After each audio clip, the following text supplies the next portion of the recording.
Irmãos, a gente teve uma semana muito difícil, a nossa comunidade. Não foi fácil. Eu até coloquei um post no nosso Facebook da igreja. No domingo passado, nós apresentamos 2 crianças no culto da manhã. E apresentar criança é alguma coisa que o pastor sempre gosta, é bem legal. Eu me divirto com as crianças, eu gosto de criança. Eu não me incomodo quando as crianças correm no meio do culto, quando elas falam. Para mim, não me incomoda em nada, eu me divirto. Hoje, depois do almoço, o neto do meu vizinho estava na casa. E o neto chamou o vô a tarde inteira. Vô. Pô, eu acho demais. No domingo, na terça de carnaval, eu fiz o casamento do Renan e da Vivi, aqui da igreja.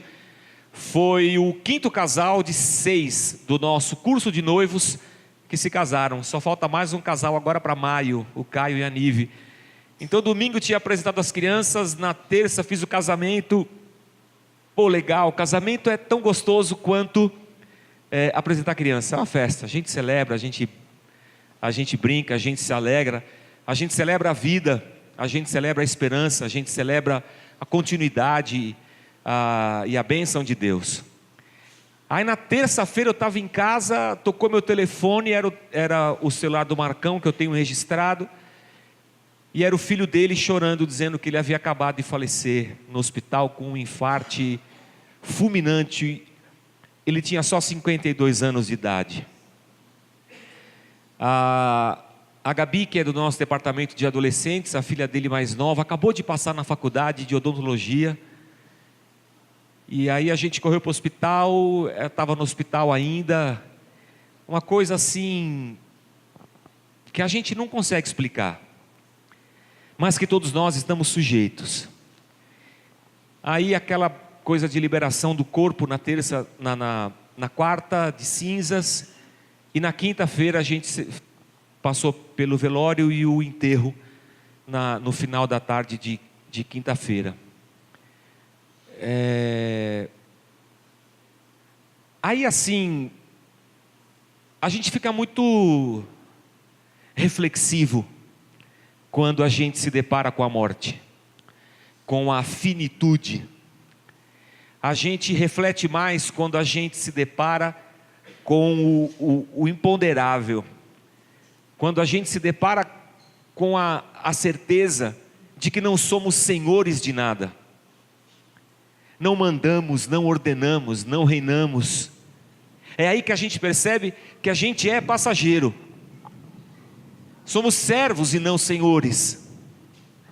É olhando para uma situação como essa que a gente começa a fazer um monte de pergunta para nós mesmos. Porque nós ficamos, não fomos.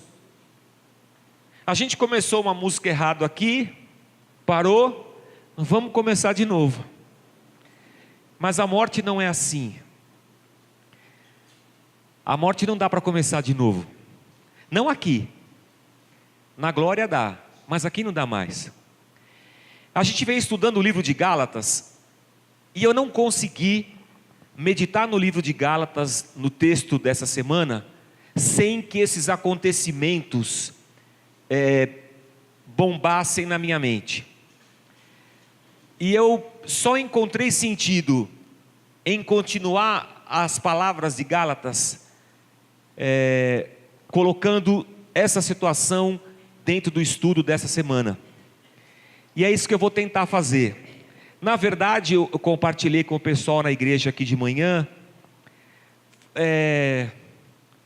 Eu não escrevi o sermão. Eu fui lendo o texto, eu até brinquei de manhã, eu fui lendo o texto e essas situações foram fervendo no coração. Fervendo, e eu fui lendo e fervendo, e eu fui lendo e fervendo, eu fui lendo e fervendo, e agora eu vim descarregar a fervura sobre vocês. O texto é Gálatas capítulo 5, versículo 16. Eu vou ler com vocês na parede ali na NVI. Nós vamos do capítulo 5, porque O capítulo 5 de Gálatas, no versículo 16, que é onde nós paramos a semana passada, é o texto que fala sobre as obras da carne e o fruto do Espírito. Mas com o coração comprometido ao longo da semana, eu continuei lendo o texto de Gálatas, até que o meu coração conseguisse repousar em paz, para eu vir aqui compartilhar com vocês a palavra de Deus. Então nós vamos até o capítulo 6, o versículo 20, é uma leitura um tanto quanto longa, capítulo 6, versículo 10, perdão. Mas vamos lá. Por isso digo, vivam pelo Espírito, e de modo nenhum satisfarão os desejos da carne. Pois a carne deseja o que é contrário ao Espírito, e o Espírito o que é contrário à carne. Eles estão em conflito um com o outro, de modo que vocês não fazem o que desejam. Mas se vocês são guiados pelo Espírito, não estão debaixo da lei. Ora, as obras da carne são manifestas: imoralidade sexual, impureza e libertinagem, idolatria e feitiçaria, ódio, discórdia, ciúmes, ira, egoísmo, dissensões, facções, inveja, embriaguez, orgias e coisas semelhantes. Eu os advirto, como antes já os adverti, que os que praticam essas coisas não herdarão o reino de Deus. Mas o fruto do Espírito é amor, alegria, paz, paciência, amabilidade, bondade, fidelidade, mansidão e domínio próprio. Contra essas coisas não há lei. Os que pertencem a Cristo Jesus crucificaram a carne com as suas paixões e os seus desejos. Se vivemos pelo Espírito, andemos também pelo Espírito. Não sejamos presunçosos, provocando uns aos outros e tendo inveja uns dos outros.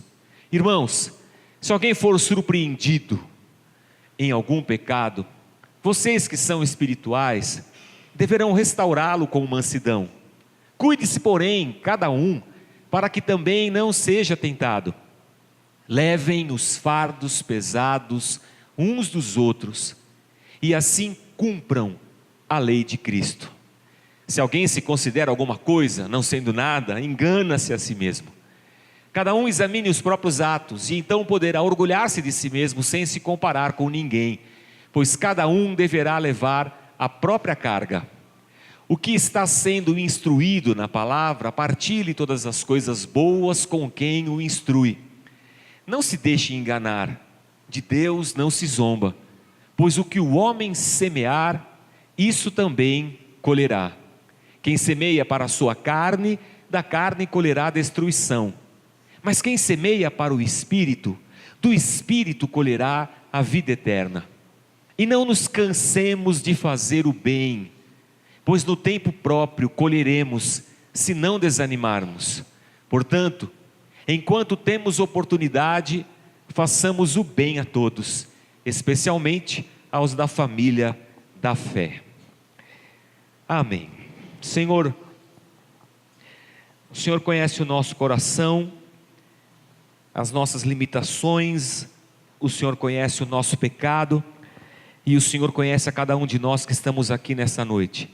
Fala conosco, Senhor, através da Tua palavra, e ministra, Senhor, o nosso coração, na liberdade do Teu Espírito, e que cada um sejamos alimentados e supridos, e que a Tua palavra, Senhor, nos transforme e nos molde, a imagem e semelhança de Jesus, o Teu Filho. Amém, Senhor. Amém. Vamos lá. Tem uma música do Titãs que fala assim: devia ter amado mais,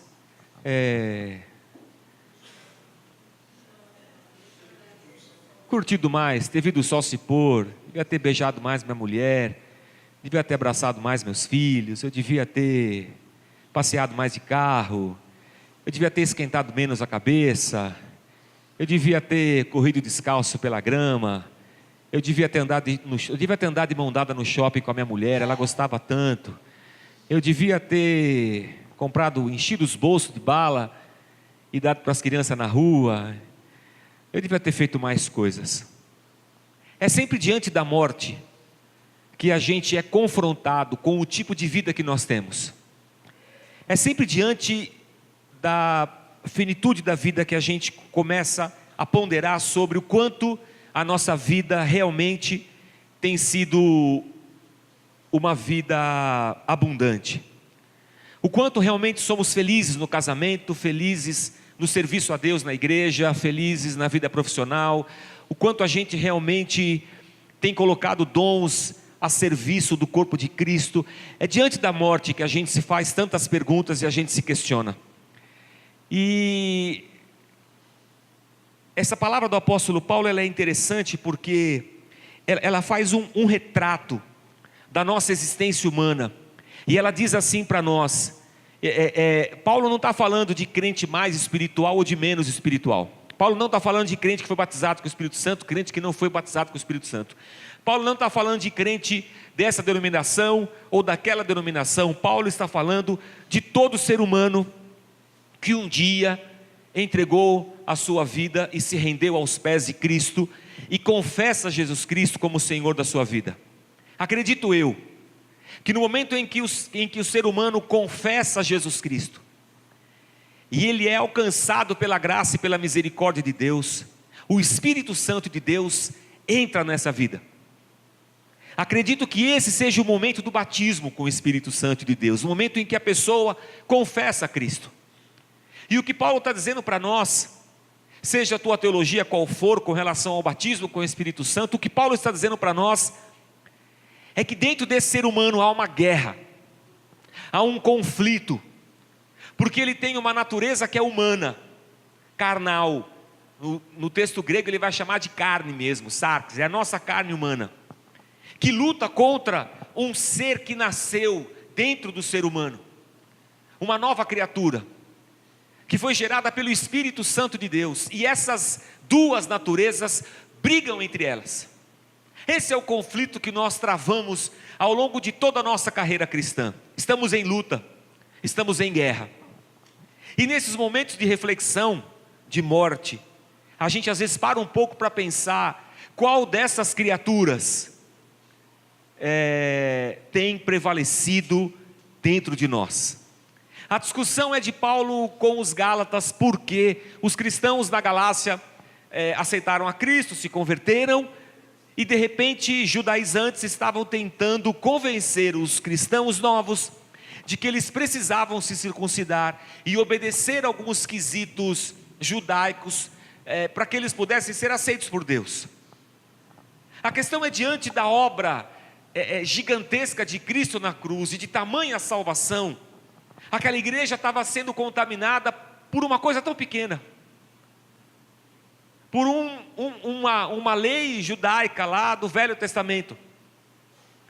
Não era tão pequena porque isso poderia destruir completamente a caminhada de liberdade do Evangelho daquela igreja. Mas eu não estou falando aos Gálatas, eu estou falando com a gente. E eu fiquei pensando ao longo dessa semana, que nós sim temos uma guerra dentro de nós, e que a gente às vezes fica perdendo tempo por causa de picuinha, por causa de coisas pequenas. Há quem diga que tempo é dinheiro, mas eu acredito que tempo não é dinheiro, tempo é vida. Porque há muitas demandas que o dinheiro não responde na nossa vida. O dinheiro não compra amor, o dinheiro não compra carinho de filhos, de esposa, de família, o dinheiro não compra companheirismo, o dinheiro não compra nada disso. Essas coisas, elas são fruto de uma vida vivida em amor, em graça, em misericórdia, em compaixão. Então tempo é vida. Mas o que acontece é que por causa de picuinhas e de coisas pequenas, a gente permite que o ódio entre no coração da gente. E ao invés de alimentar essa criatura espiritual que há dentro de nós, nós alimentamos essa criatura carnal. E a gente é capaz de ficar uma semana sem falar com o marido. A gente é capaz de ficar uma semana sem falar com a esposa, um ano sem falar com um irmão, com um parente. Um ano de vida que nos foi subtraído por causa de uma picuinha. Seja grande ou pequeno, irmão, não vale a pena. Não vale a pena. Sabe o que vale a pena? Vale a pena ser trouxa, besta. Mas tu é uma besta mesmo. Eu sou, eu fui lá e pedi perdão. Vale a pena. Vale a pena nós andarmos segundo essa vida no Espírito. Vale a pena eu me aproximar do meu filho, da minha esposa. Vale a pena eu servir a Deus. O problema, irmãos, é que coisas pequenas são transformadas em coisas gigantes. E no casamento, e no dia a dia da vida, e na nossa vida em igreja comunitária, pelo amor de Deus, a gente se pega em picuinhas, a gente tem inveja porque o outro canta e eu não canto, a gente faz fofoca porque não gosto do outro, e essas coisas vão roubando de nós a vida em comunidade, a vida em família, a vida entre irmãos, a vida de esposo e de esposa. E é incrível como todos nós somos assim. Quando a gente lê o texto bíblico aqui, irmãos, eu não sei você, mas diante desse texto parece estar falando de mim. Existem duas forças dentro da gente que se confrontam, e uma delas produz tudo tipo que é porcaria: imoralidade sexual, impureza. Impureza é todo tipo de sujeira moral, sensualidade, idolatria. Idolatria não é só ter um santo em casa. Idolatria é quando você mesmo é o teu santo. Você é senhor da tua vida. Hostilidade, explosões de raiva, discórdia, ciúmes, ambições egoístas. Está falando da gente, não está? Inveja, bebedeira, festanças desregradas. Agora já não é mais a minha vida. Festança desregrada não é comigo, mas nem bebedeira e outros pecados semelhantes. Vou contar uma história para você. Minha filha passou na faculdade fora de São Paulo. Ela sempre quis morar fora. Intercâmbio, quero fazer intercâmbio, quero estudar fora, aleluia, glória a Deus. Até o dia que ela passou e se viu na iminência de mudar para uma outra cidade, morar sozinha, fazer a faculdade e pronto. É natural que uma criança, um adolescente de 19 anos entre em pânico. E toda aquela certeza que ela tinha de morar fora um ano, fazer intercâmbio, se diluiu com a perspectiva iminente do trem que vai acontecer. E ela titubeou, chorou, chorou, chorou. E o que nós pais fazemos quando os nossos filhos choram? A gente pega no colo e fala: não chora, meu docinho, a vida, sabe? Sim, só que nós não somos esse pai. Eu não sou esse tipo de pai. Eu sou um ogro, uma mula manca. Briguei com ela. Pode arrumar suas coisas que amanhã eu vou te levar às 6 da manhã. Insensível. Insensível. Insensível, você diz. Impossível fazer eu feliz. Pô, eu sou uma besta. Por que eu não sentei com a minha filha no colo e falei: não chora, amor, papai está aqui, mamãe também. As rupturas, os rompimentos são sempre difíceis, mas nada vai mudar, tudo vai passar. Não se desanime, não se desespere, fica calma. Mas não. Parece que essa criatura que deveria ter dito isso, nesse momento, se calou diante de uma criatura nervosa, num acesso de raiva, numa ignorância masculina. E se você não é assim, atire a primeira pedra. Digo isso porque eu tive que esperar a semana inteira para pedir perdão para ela quando ela voltou.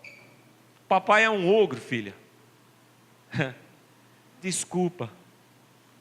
E se eu tivesse morrido? E se Deus a tivesse recolhido? Eu poderia ter passado uma semana mais feliz. Não, passei uma semana triste. E a gente faz isso com a nossa vida.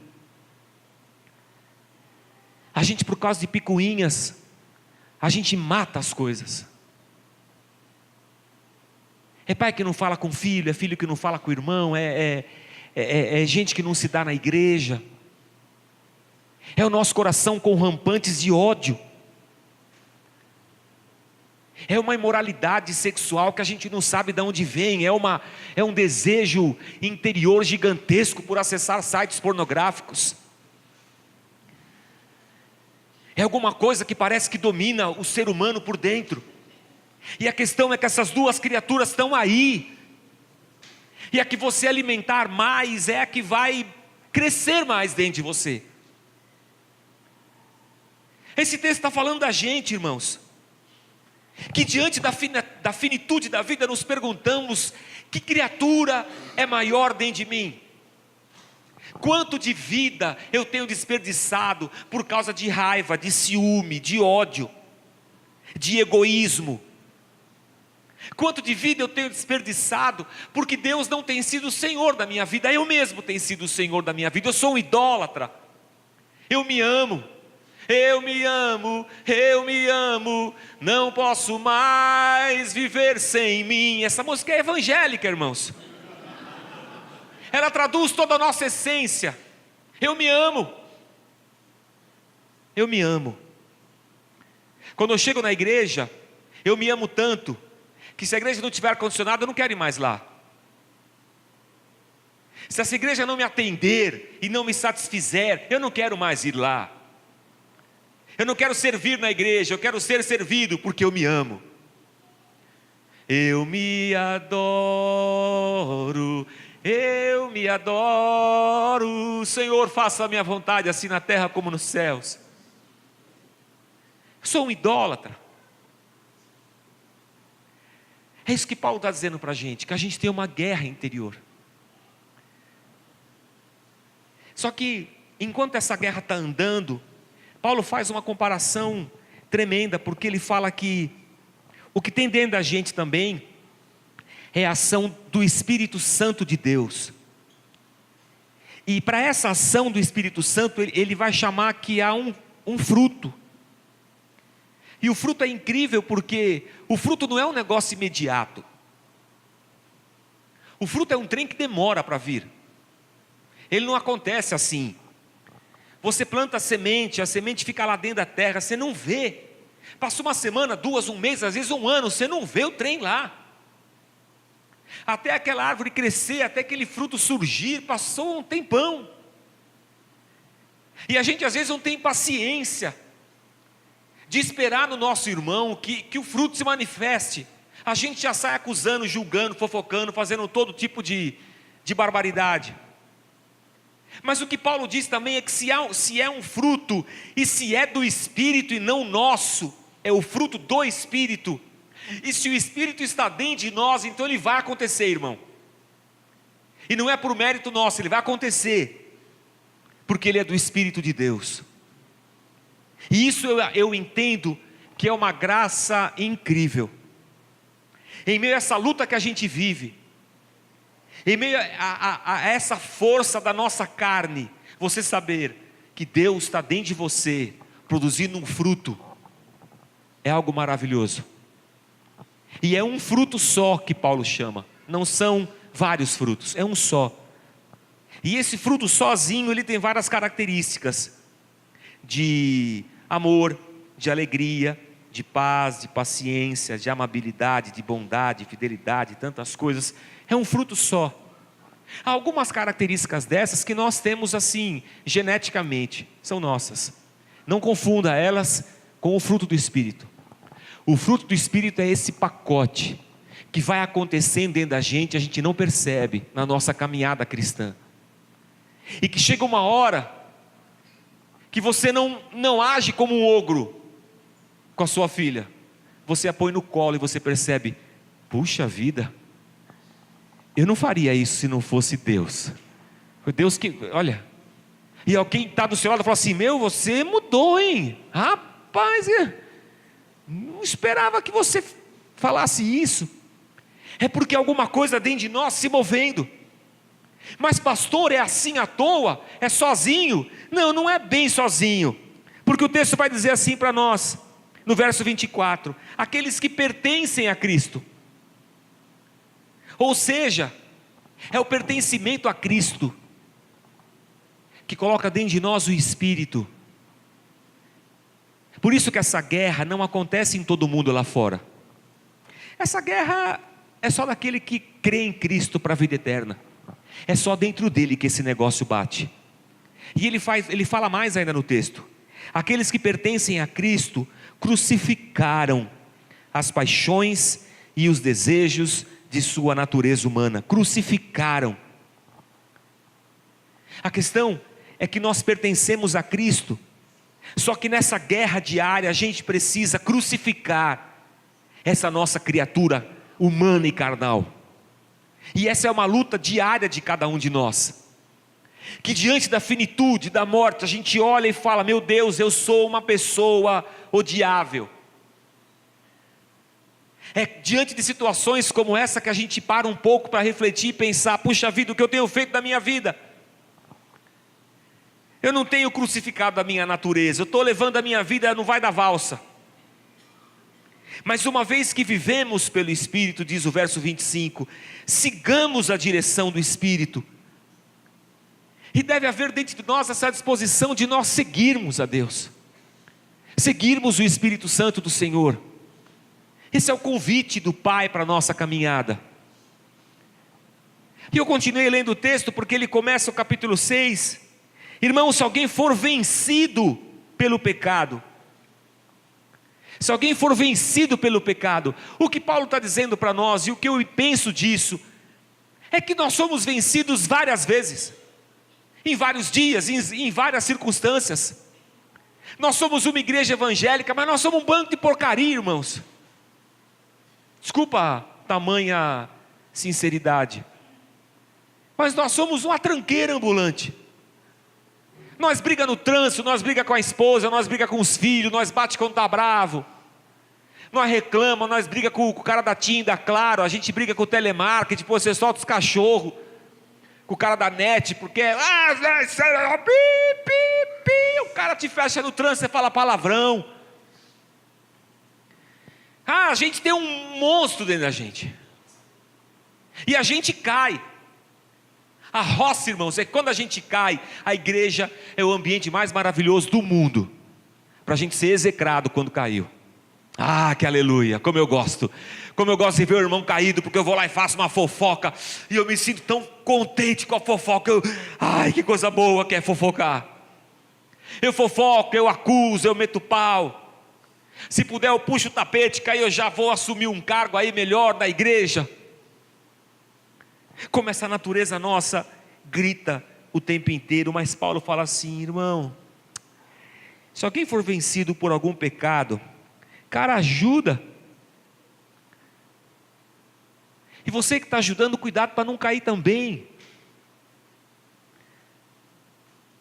Aí a gente para num momento como esse, vai para falar assim: pô, eu devia ter ajudado mais e fofocado menos. Eu devia ter ajudado mais e reclamado menos. Eu devia ter ajudado mais e engolido mais sapos. Porque o cristianismo é engolir sapo. O cristianismo é ir para a cruz em silêncio. O cristianismo é dar outra face. É não revidar. O cristianismo é amar, é pagar o preço do amor. O cristianismo é o sacrifício. E Paulo está dizendo assim, sabe, vale a pena ajudar aquela pessoa a voltar para o caminho. E cada um cuide de si mesmo. Aliás, ajudem uns aos outros a levar os fardos uns dos outros. Que ambiente maravilhoso esse da igreja, onde a gente reparte os nossos pesos, as nossas idiosincrasias, os nossos medos, as nossas inseguranças, e sempre há algum irmão da igreja disposto a ajudar, a dar uma palavra, a botar um pano quente, a falar um texto bíblico, a orar junto, vamos caminhar, vamos lá, vai dar certo, vamos embora. Que ambiente maravilhoso esse em que a gente consegue, superando essa força carnal que há dentro de nós, sermos bênçãos uns para os outros. E cada um preste muita atenção, porque de Deus não dá para a gente zombar, sabe? A gente colhe o que a gente semeia.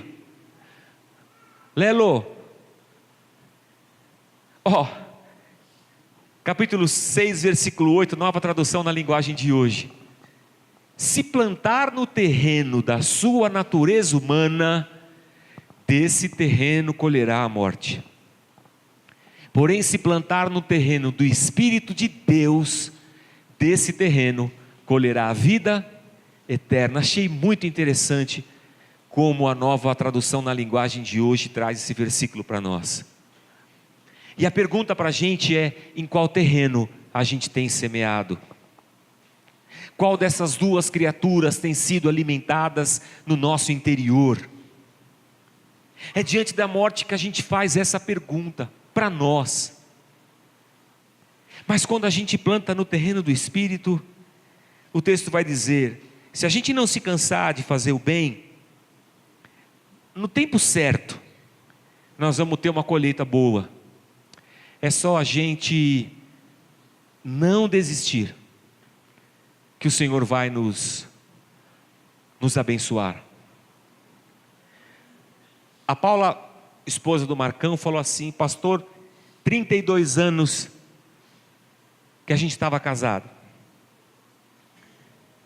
E eu não sei se você já teve a experiência de alguém a quem você amava partir. O interessante dessa experiência é que a vida, o relacionamento e tudo que poderia existir ali não existe. É interessante isso. Eu me lembro, tenho essa lembrança clara. Meu pai faleceu em 2000, em outubro de 2000. E alguns anos depois eu me lembro de ter trocado de carro. E pela minha cabeça passou a seguinte ideia: vou passar na casa do meu pai para ele dar uma volta no meu carro novo. Aí eu falei: mas meu pai já faleceu. E aquele momento que eu poderia ter com ele, nunca existiu, nem nunca vai existir. Porque aquele tempo não existe. O que existe é o tempo que se chama hoje. Mas no tempo que se chama hoje, o meu ser carnal, às vezes, me rouba o tempo que eu poderia viver feliz. Eu poderia estar fazendo bem. Eu poderia estar envolvido com alguma coisa na igreja. Eu poderia estar passeando com a minha esposa. Eu poderia estar com meu filho no colo. Eu poderia estar abraçando os meus irmãos na igreja e orando por aqueles que estão passando por lutas e dificuldades. Eu poderia passar com o meu carro lá perto daquele irmão que eu sei onde ele mora e dar uma carona para ele porque ele está sem carro. Eu podia ter feito uma cesta básica, ido junto, levar lá, sei lá onde. Eu podia ter feito alguma coisa. Mas todas essas coisas que são obra da carne, elas me atrapalharam. E Deus está convidando a gente, irmãos, a uma autoavaliação. Pela manhã eu desafiei a igreja com a seguinte situação: procure umas 3, 4 pessoas que você conhece e que não são tipo baba-ovo de você, pessoas que são bacanas, sinceras, e pergunte para elas quem você é. Porque a gente tem uma imagem da gente, irmãos, que não é verdadeira, viu? Eu me acho bacana, eu me acho legal, eu acho que eu sou um bom pai, eu acho que eu sou bonito. A gente tem essas coisas. Mas eu desafio você a perguntar: ô fulana, eu sou uma fofoqueira? E ela vai dizer assim: você quer que eu mantenha a amizade ou que eu responda sinceramente? responde sinceramente. Você é a maior fofoqueira que eu já vi na minha vida, e das boas. Eu sou um ogro. Ogro? Você é o maioral dos ogros. Você é Eu sou uma besta fera do campo. Ixi, você é o pior deles. Eu tenho acessos de raiva. Vixe Maria. Você é impagável. Porque a gente nunca sabe quanto tempo a gente tem mais. Porque nós não somos senhores de nada, nem donos de nada. E todo o dinheiro que a gente juntar nessa terra vai ficar. E vou dizer para você, a hora que você partir, teus filhos vão ficar brigando por esse dinheiro, capaz de quebrar a família, romper, só por causa de dinheiro. Se você quer deixar alguma coisa boa para os seus filhos, não deixe dinheiro, deixe boas recordações, amor, carinho, educação. E se você está achando que você vai levar as coisas no caixão, não vai. Você pode até ter a ilusão de que eles vão botar lá no caixão, mas vão dar um jeito de arrancar de você no velório. Anel, relógio, caixão não tem gaveta, irmão. Tu vai do jeito que você veio. O máximo que você vai é com uma roupa. Que sinto lhe informar, os bichos vão comer tudo, é a primeira coisa que vai embora. E a gente aqui brigando. Se o irmão é circuncidado ou não. Tem gente da sua família que é crente que você não conversa mais, porque os crentes de igreja diferente não se conversam. Tem gente da sua família que é macumbeira, você não conversa porque ele é macumbeiro. Aí teve outro que você... Aí nós vamos para a igreja. Aleluia, Deus. Mas, irmão, por causa de picuinha nós estamos perdendo a nossa vida. Se a gente não desistir,